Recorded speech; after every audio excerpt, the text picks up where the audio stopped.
Okay, this is day 6, and this is a good bonding day. It was a long day. It was the longest day of the week. It just had less stuff, so we were just in these certain things for a long time. So anyways, I took a picture at breakfast with Aaron because we never got to take a selfie, so we took a selfie. And then this is our design challenge. We all did not know what our design challenge would be. And then our TA, they came out dressed as superheroes and supervillains, and we had different tasks, and our task was to create I forgot what it's called, but we had to make something to shoot a ball at something. Yeah, our team was kind of uncoordinated. We didn't have good chemistry, but it ended up working, and it was all fine. It was cool. And they didn't really want to take like a group picture, so I just took a picture with me, and it was all good. Our last day of our last trip, and I just finished up making my plane, and then we went to go test them.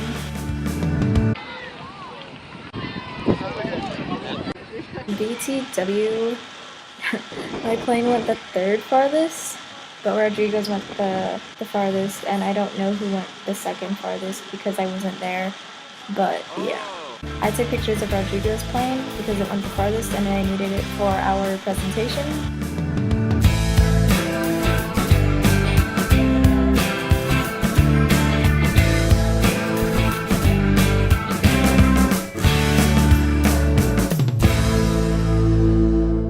John took us on a tour. John is our teacher, by the way, to give us a tour of like his job place, I think, or his lab, or whatever we call it. And he just kind of talked to us about what he has to do and things like that, and it was pretty cool. Data that you're collecting from your field of view, from what you're measuring. This tank is 5 meters long and allows us to generate waves and not have to worry about them coming back in from reflections, because they also have parabolic end walls. Alright, and what that does is, whatever waves we generate here, they bounce around. They make contact with the parabolic end walls, and those parabolic end walls focus the waves backwards into another test section, where we can actually have damping material to kill those waves off, to absorb their energy. My research specifically has to do with setting up a density stratification that models the ocean, and the ocean has stratification so the density varies in the direction of gravity. And we place this big boy, this wave maker, or this wave generator rather, this guy. So what this is, it's a series of stacked plates. And these stacked plates are sitting on top of disks whose amplitudes we control. And there's a motor setting on this edge. And as we excite this motor, we're creating a traveling wave disturbance. And we place this guy on top of this tank, and we excite the waves at this boundary, and they generate internal waves. Now, how do you guys think we visualize these waves? These waves are seemingly invisible. These are waves happening in water, in the body of water, and as you can tell, water is not distinguishable. Didn't you mention like tiny little beads? Yeah, wonderful. So we actually seed these two buckets with tiny micron-sized glass beads. And as we're filling our tank, the water already contains these glass particles. And the way we excite those glass particles is using this bad boy over here. This is a Big Sky Class 4 laser.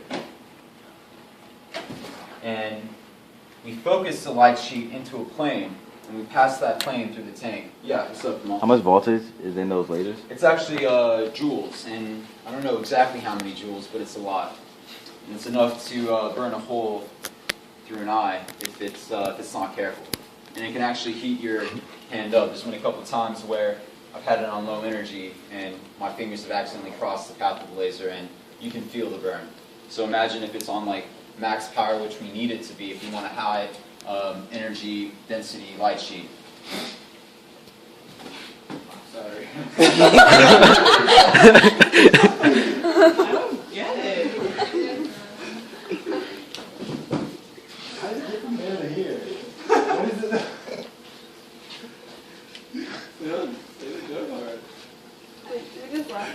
That's it. That's it. So did you check all this, right? No, this was built by Paula Echeverry, who was the graduate student before I joined 5 years ago. So when she graduated, I joined and I picked up her work. And she had actually designed and built this tank for her studies and for her experiments when she was a PhD student. Oh, also, okay, so it was crazy because like I've never worked in a group project where everybody did their part. Like I'm always the one doing everything and like telling everybody else what to do.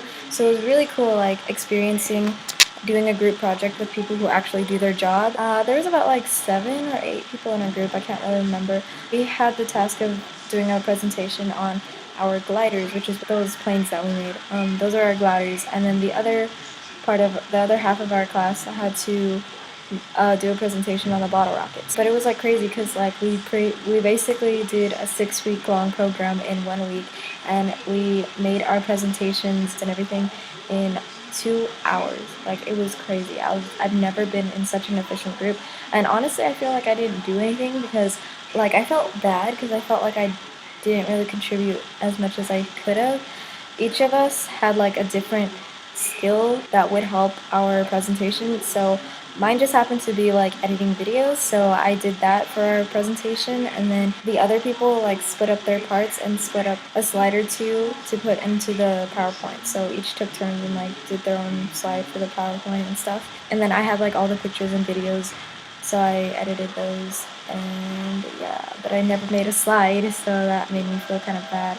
And I didn't know what to talk about because I didn't feel really confident in the subject. So they just gave me the easy part, like the numbers and such. So I felt kind of bad because I'm really not good at winging things, and I kind of had to ask them like what to say for everything. So yeah, I felt kind of bad. It wasn't a problem to them, I guess. Like they were kind of just like whatever. Like it was fine because I just needed a little more help than the others. So it was like fine to them, but I felt bad. But I gave them all hugs.